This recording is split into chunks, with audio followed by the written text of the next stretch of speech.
Welcome everyone to another Leah Reviews. I'm your host Leah. And of course, I'm going to be doing episode 2 review of Sonic Presents The Chaotix Case Files. And just letting you know, in case if my voice sounds a little bit different, I kind of have a bit of a stuffy nose, so please bear with me. So I have to say, episode 2. I enjoyed it a lot. Um, let's start from the very beginning with obviously they're continuing from episode 1 where Sonic and Vector are like in the jail cell and Vector is trying to open the bars. And and Sonic is like, dude, I was like, I know you're strong, but you're not that strong. I'm like, snap, Sonic. You didn't have to be that that bluntly honest, but okay. So, but that part I kind of giggled at. So, and then like Eggman's like, yeah, there's no way you're gonna get out of that jail cell. So Eggman's like, please continue. So what I love about this so far about this like audio drama is that both Sonic and Eggman are just really, really invested. If you know what I mean, they are really invested in Vector's story. So Vector decides to continue, and that's what he does. So he continues it, and what he ends up doing is that he continues and they decide to go to this, they decide to go to this wealthy person's like mansion. Um, and I forget the elderly woman's name. But she tells them that like someone stole her trophy. I don't remember if she saw like video footage that if it that it was like Rouge, you know. Um, but it was like con I think, just from the description they were given was that, oh, it was like a thieving, it was like a bat, right? So, Vector's like, okay, there's only one person that we know who's a bat and likes to steal, steal stuff, right? And they deduce it was Rouge, because who else would it be, right? Which other bat do they know? So what ends up happening is that they decide to split up to find, clues, you know, because that's just their suspicion. And then I think Charmy comes back with like a clue of he holds up a green feather that was at the scene of the crime. Vector's like, I know who has this green feather, and he's like, it's got to be Jet from the Babylon Rogues. So so the Chaotix decide to use the copter again. Um and they find the Babylon Rogues at like this track thing. I guess there's like some extreme gear event going on right now. Um and then Vector decides to interrogate Jet right then and there. And then Jet is like, okay, I'll answer your questions if you can win and win against me in a race. Obviously Wave and Storm, and Charmy decide to be commentators for this. So, and what's funny is that like Vector said, oh, Espia decided to go back to the copter because he wanted to check up on something, and Sonic decides to um interrupt Vector by like saying, hey dude, how do you know what Espio was doing? Because he was doing that. And then Vector's like, oh, Espio filled me in. It's like, oh, okay. So that's what he ended up saying, and I laughed so hard at that.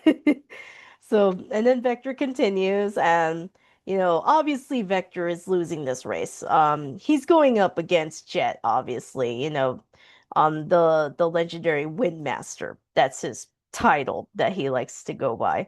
So, meanwhile, while that's happening with, with Wave, Storm, and Charmy like commentating while they're racing, Espio goes back to the copter, and lo and behold, he actually like sees Rouge there.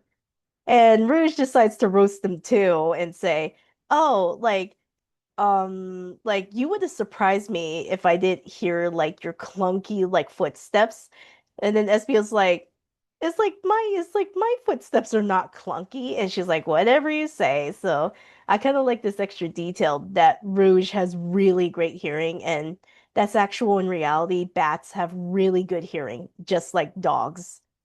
Um, so I think you know, and then while that happens, SBO interrogates her that like, oh, the elderly woman said that you stole her trophy. And Rouge just like, I was like, why would I steal that? She's like, why would I steal like a trophy? Right? So, um, and then Rouge, like, hey, like, I think like during their conversation, she's like, do you want to go on a stealthy mission with me? Like just the two of us? And then SBO's like, no way, why would I leave Vector and Charmy to go and do this? So he declines, obviously. And then Rouge's like, okay, you're lost. And then like she decides, oh yeah, why don't you look over there? And then SBO's like, what? He turns, and then when he turns around, she's gone. And then he finds a note from her that says to go to Spiral Hill. And then he's like, wow. And then he's like, he Espia decides he's actually like very like impressed with her stealth, that she could like leave without like, without making a sound. So Espia is just really impressed with Rouge. But remember, Rouge is good at stealth. That's her thing. So SVO goes back, back to, where the others are, because, Vector and Jet are like racing. So what's interesting about this is that Jet is obviously showing off, it's just part of his personality and character. And then this truck like is about to hit Jet.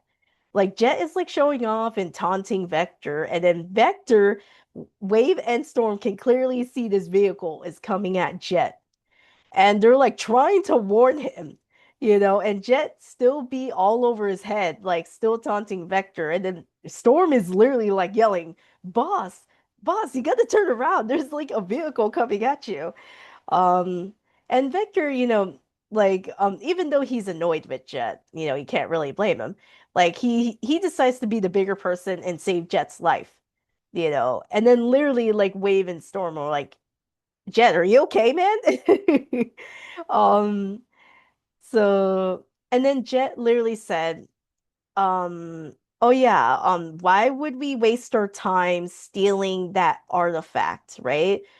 Because Jet actually specifies that like if it's not Babylonian treasure specifically, they would not steal it, which is interesting. I was like, huh. That's interesting to note. So they only like to steal Babylonian treasure, like not just any treasure in specific. That's interesting. So that dialogue really got me because, they're thieves as well, you know. But like I said, when Jet said, it's like if it's not Babylonian artifacts or treasure, it's like why would I want to steal it? So Vector's like, okay. And then Espio comes back, to the others and tells him that like, oh, Rouge was at the copter for some reason. And Vector's like, really? And then he's like, and she left this note when she left that we should probably check out Spiral Hill. So, and they mention Tangle and Whisper. So this is very interesting. Like, I like where the story is going, and I want to see what this mystery of who stole this special lens, right? Because this lens is obviously special because, like, someone decided to steal it at the museum, and I think it's just very intriguing, and I'm very curious to know who is going to voice Tangle and Whisper, because it sounds like they're implying that they're actually going to have like speaking roles, like actual like canon voices for this. So I am very, very excited to see where this story is going. Tangle and Whisper, how do they fit into this like story, in this audio drama? But I have to say, this is another solid one. Another solid one. I always appreciate getting any like new Sonic media, and I think they did such a great job with this. Like I said in my very first review of episode 0 and episode 1, you know, this is just getting so intriguing, and this really feels like the Chaotix, obviously, from what I can tell, they are obviously on this like wild goose chase. Like they're trying to figure out who stole this specific artifact lens. Obviously they're very important, but for what purpose did they steal it for?